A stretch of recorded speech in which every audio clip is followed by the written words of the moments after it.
A warm welcome from my side to this special session dedicated to the work of the Implementation and Assessment Committee. I hope you can hear me well. The implementation of our supervisory material, of course, is a strategic priority for the IAIS. And as you have heard already during this conference, it's more now in the strategic plan, it's more shifting towards the implementation of the lot of supervisory material that we have developed over the years. So the implementation activities, they do cover supervisory cooperation, capacity building, and implementation assessments, which enable the IAIS to deliver on its priority. And the IAC plays a particular role in overseeing the IAS's work on supervisory cooperation, as well as supervisory forums for free exchange of supervisory information and experiences on topics such as financial inclusion, retirement income and pension, protection gaps, fintech, and risk-based solvency implementation. If let's start with the implementation assessment as the first item. The goal, of course, is to deepen the understanding of the application of our supervisory material on the one hand, and also to ensure observance of the supervisory material by our members. Let me start with the member assessment program, which is the most in-depth assessment of a member's implementation of the IAS's ICPs, which is comparable to in detailed financial sector assessment program by the IMF and World Bank. Currently, a map is in progress concerning the Sultanate of Oman. The assessment report will be finalized mid-next year, and the next planned map is on Costa Rica. The second pillar in that respect is about our peer review processes. You know that in October 2024, we published the aggregate assessment results and observations from the thematic peer review on ICP 16, which is enterprise risk management for solvency purposes. And the outcomes provide a very illustrative examples also to support members' implementation efforts. It's not only you get a grading, it's also about understanding what are best practices, how has it been implemented by other countries, other jurisdictions in the region, so also to learn from each other. I think they have become more and more useful for also learning from those reports.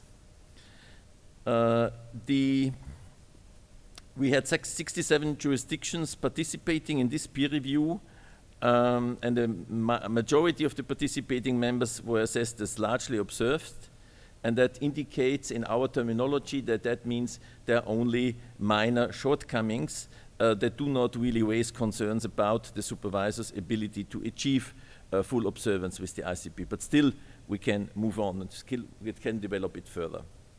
We will now next look and launch the next peer review, which will be on ICP 13, reinsurance and other forms of risk transfer. Let me move to the next type of implementation assessment activity that we do. You know that for quite some time we are looking into the holistic framework supervisory material.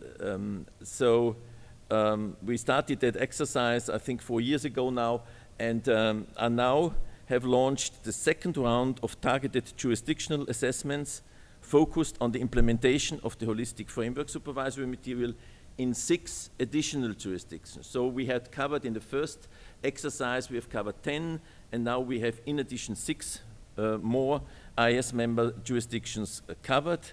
And this builds on the experience we have from the 10 assessments that we started in 2022. The 6 additional jurisdictions are Australia, Bermuda, Italy, Singapore, South Africa, and Spain. The assessment includes off- and on-site components and will finish in a public report in 2025. And as in 2023, we will at the same time continue to monitor the progress made by the assessed jurisdiction in addressing the gaps.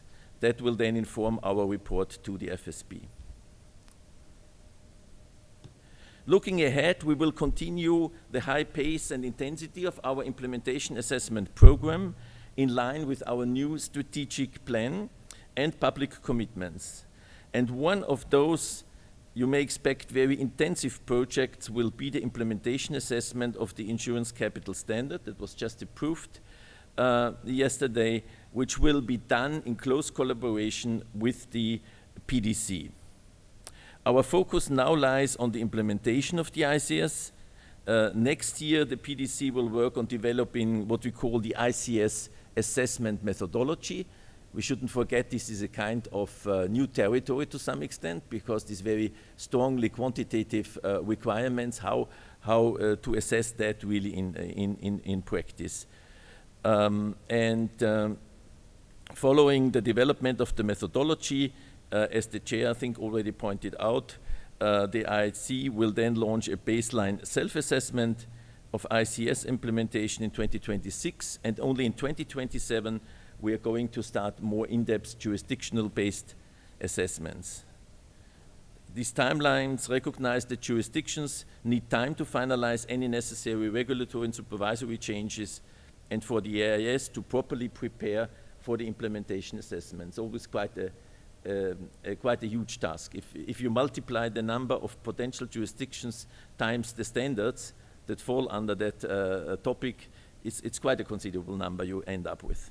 And we need to achieve, we need to maintain the quality of and the reliability and credibility of our assessments in the future. So this is why sometimes you believe things are moving not so quickly, but I believe we also need to take time to make that really in way of a thorough, reliable assessments.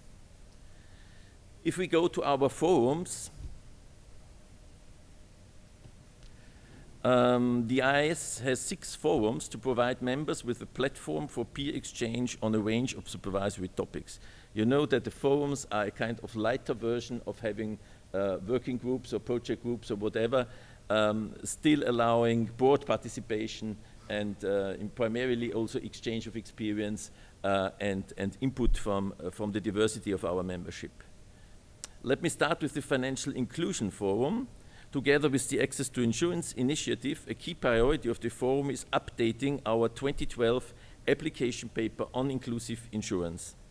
The update will reflect the changes in the regulatory landscape since 2012, with particular attention on how supervisors can enhance the role of insurance in supporting societal resilience and financial health, while enhance observance of the IAIS supervisory material.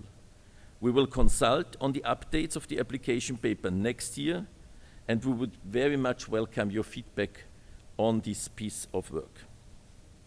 Petra Hilkemeyer, our FinTech champion, updated on the great work of the FinTech Forum already yesterday in our town hall meeting, so I will turn to the other fora. The Supervisory Forum provides senior supervisors a platform to exchange practical insights on and experiences on insurance supervision. During their meetings, forum members share best practices and address the challenges of day-to-day supervision, including the implementation of risk-based supervision, subtech, climate risk management, or operational and cyber resilience. Additionally, they discuss the impact of emerging trends and risks such as inflation, commercial property exposure, natural catastrophe, and artificial intelligence on the work of supervisors. So broad range and the input coming from the practical experience in day-to-day supervision. So a very rich source of information for our work.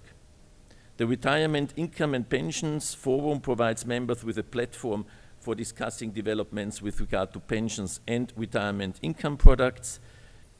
During its recent meetings, the RIPF have considered developments in participating insurance products in Asia, implementation of defined contribution pension regimes, and issues around women and pensions, as we have just heard in the panel. Then we have the famous Risk-Based Solvency Implementation Forum that supports the peer exchange and provides practical guidance to insurance supervisors, including from EMD jurisdictions, on implementing risk-based solvency regimes.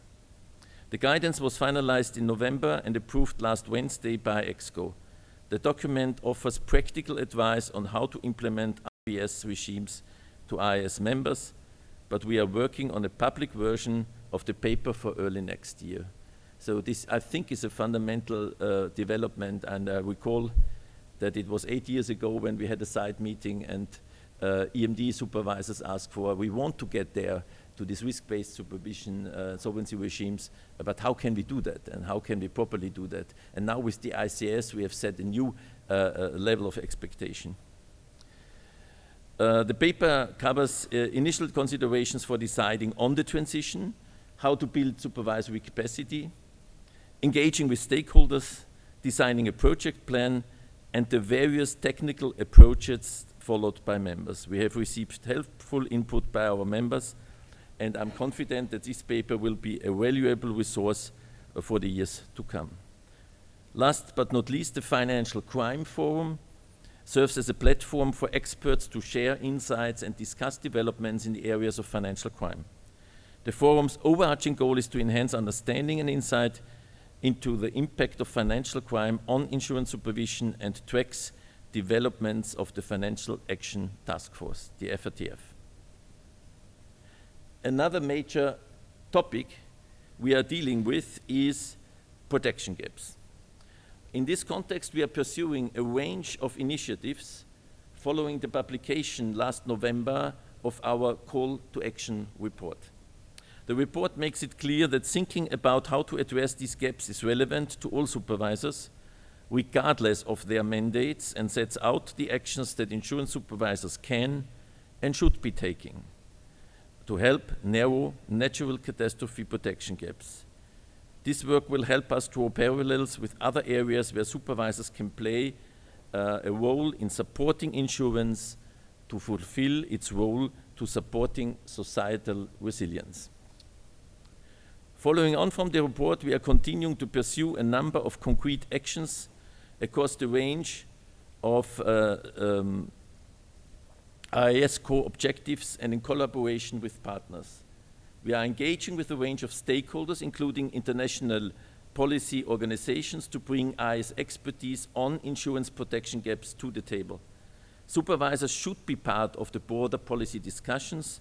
For example, the joint IMF-IAIS high-level panel on protection gaps that was part of the IMF World Bank Group fall meetings in DC. We are exploring ways to support the South African G20 presidency work on the topic of protection gaps. The IAIS, under the MPC, is working on a 2025 GIMA special topic edition on natural catastrophe protection gaps and the impact on financial stability. And earlier this year, we have collaborated with the OECD to provide technical input into a G7 high-level framework on public-private insurance programs against natural hazards. Lastly, I also want to acknowledge we just issued a joint publication with the FSI on the related topic of index insurance, and we will publish another joint report focused on reinsurance climate risks next year. And so it was a pleasure that one of the co-authors is in the room today of this paper on index insurance. If we move then to capacity building, I would like first to acknowledge our partners, which is really key and important, and I think we cannot do it too often. Mainly the Access to Insurance Initiative, the FSI, the International Actuarial Association, Toronto Centre, and the IMF, whose support is essential for the supervisory community, and particularly also for our work in the field of implementation and assessment. On seminars, we have supported events in Latin America, Sub-Saharan Africa, offshore and Caribbean, Central Eastern Europe, and Transcaucasia, reaching more than 170 supervisors from over 50 jurisdictions. We have also collaborated with partners to deliver a range of training programs, just to mention the FSI IAIS Regulatory and Supervisory Online program, known as First One, with 200 supervisors from 50 jurisdictions. We have the IAIS A2I in-person actuarial skills training program with 16 jurisdictions in Asia. We had the IAIS A2I inclusive insurance training program together with the Toronto Centre, I3 and A2I, reaching 31 supervisors from across 16 jurisdictions in Africa and the Caribbean. We have ASAL IAIS IMF training on IFRS 17, supporting more than 200 supervisors from 17 jurisdictions in Latin America.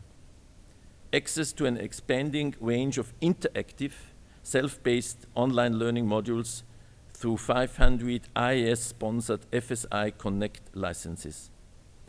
Our implementation support continues to grow from strength to strength, thanks to the significant support of our partners. Finally, on supervisory cooperation, I want to just briefly turn to our multilateral memorandum of understanding, which establishes a formal basis for cooperation and information exchange between the signatory authorities regarding the supervision of insurance, particularly on cross-border interrelation. The MMOU now has 86 IAIS members, authorities to be signatories, and covers already more than 3/4 of global gross written premium, with the efforts to further expand the number of signatories in the coming period. If we say we are now going to the implementation work and assessment work on COMFRAME and ICS, this cooperation aspect is becoming even more important for both group-wide supervisors and related supervisors. And therefore, it's just important that we also move on with this project. It moves on. We have additional numbers of signatories, but we should grow. And this because just imagine that you want to work together on a college and you cannot really properly exchange information because of legal constraints.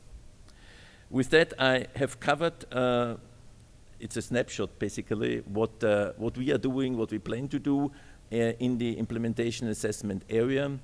Just finally, as a kind of promotional aspect, 2 roundtables will cover items that fall under our mandate, which is on financial inclusion and capacity building. You will have the chance later on to join them. With that, I thank you very much, and it's time for you now if you have any questions or comments to what I presented to you. Thank you.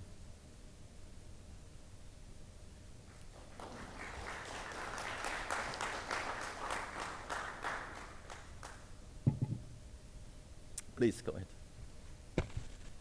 Yes, thank you so much for that, and good morning. Ben Cushman from MetLife. Can you speak a little closer to them? Thank you very much. I'll move the mic that way. Ben Cushman from MetLife. Thanks so much. I'm particularly interested in the development of the assessment methodology for the ICS implementation. And one aspect I'm curious about is whether there will be a public consultation process on that methodology or some mechanism for stakeholder inputs. Okay, as you have heard, we are just working in the process of developing this assessment methodology. So we have no final, we are far from having a final view. You might, even it is an organization, how we organize and structure the whole exercise, because the expertise is now lying in the policy area where this capital and field testing and that area with the PDC and the ICS task force. So we have to make up our minds, because we have, and at the same time we are also reconsidering our traditional methods of I didn't mention that, we are on the way to review our assessment methodology handbook during next year. You know that with the TGAs, that was a new animal coming in. The BLA was not known until we had that. It was created by the need to find a proper way of covering a sufficient number of jurisdictions at the same time, covering a useful scope of standards you are assessing against. Exactly, I do not know exactly about the way we are going about that. I don't know whether we have already decided on that. Connor, can you help me? Thank you very much, Peter. Just colleagues, my name is Connor Donaldson. I support Peter's leadership on the Implementation and Assessment Committee at the IAIS. I do have a colleague here who works on the ICS team who can provide maybe a bit more technical perspective on how the assessment methodology development process will go. I think it's fair to say that, of course, we have a lot of thinking to do. But we are an organization that is, of course, deeply committed to our stakeholder engagement and outreach. And whilst it's not supervisory material in the traditional sense, so we wouldn't, of course, follow the same process as necessarily we would in developing an ICP or an application paper, I think it's fair to say that any expectation around engagement, of course, is a realistic one.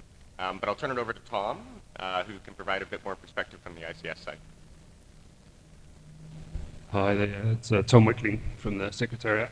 As Connor said, I've been working on the ICS for the last few years, and as we move into implementation elements, obviously we need to develop that methodology in the coming years, as Peter said, but the focus will initially be obviously within the IAIS doing that development, and we'll be sort of we're working out the extent of the engagement we have with stakeholders as we go, but the focus initially will be on the internal development and then work out how best to manage that process as we go forward. And the assessments, as we said, are from 2027, so there's a significant period of time now we'll be working on it and developing this process, so it's not going to be finished in the next few months. It's going to take a lot longer than that. Thank you. I hope we can say more later if we move on. But there is also this, just to be fair, we have on the one hand done this exercise on holistic framework implementation assessment, where we touched on a lot of the CAM-frame standards as well from the macro side. We now need to go more from the qualitative CAM-frame standards from a micro perspective. At the same time, aligning the qualitative with the quantitative, which is in the implementation area for us a kind of new territory. Any further comments or questions? Feel free. Yeah, Mac.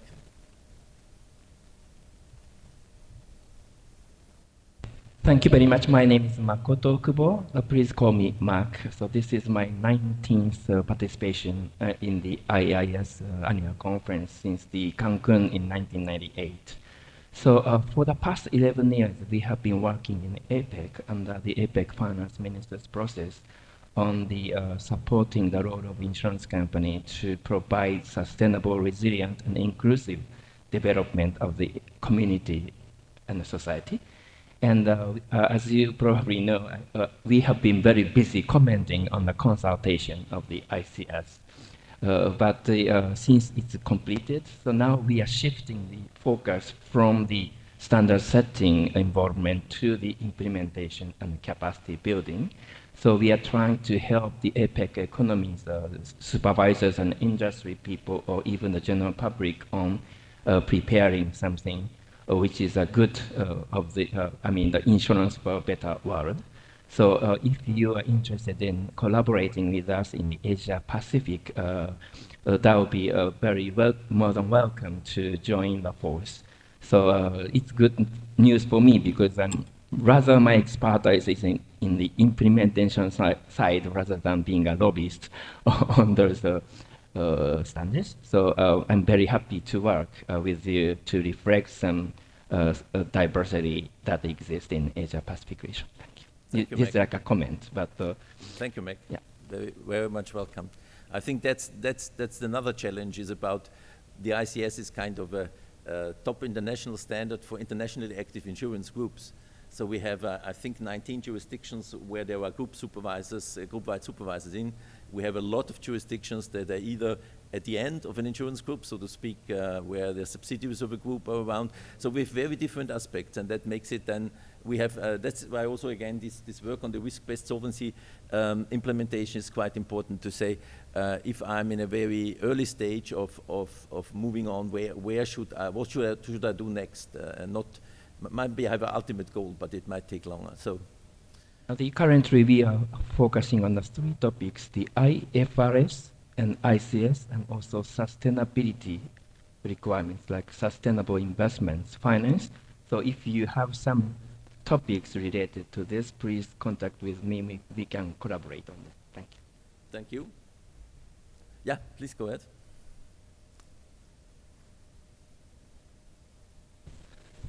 Thanks for your presentation. It's Volker Kutschus from S&P Ratings. One question around the IAGs, which have a current solvency regime already. Is it fair to assume that at the first stage of the ICS, the IAGs need to report both, let's say Solvency II in parallel to the ICS, the SST in parallel to the ICS, and only at the later stage we have the full assessment that Solvency II is fulfilling ICS, or it's the same as ICS? Thank you.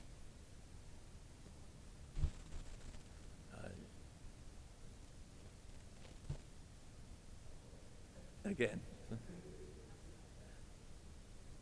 Yeah, so no, so the intention is that the jurisdictions will go away and work on their implementation of the ICS within their regime, and the groups will only be reporting on whatever the local regulator requires, which would be the local capital standard for group-wide for the groups, and the assessment will then see how that meets the requirements of the ICS. So there'll be only one set of reporting, and we'll be assessing whether that is meeting the ICS. It is their implementation of the ICS, and therefore it is assessed as such. So it's not a sense of having any requirement for double reporting. It'll be reporting on the regime as the local supervisor implements. Thank you. Yeah, and maybe just to add on that point, I think that there has been a little bit of confusion about that point. And notably, there was an article yesterday from the FT that highlighted this as being a bit of an issue. But as Tom said, I think it's fair to say it's misinformation. It's not the state of affairs. Indeed, we're not looking at trying to make people's lives more complicated. I think we have time for one more comment or question, if you like, not to shorten your coffee break too much. Yeah, please go ahead.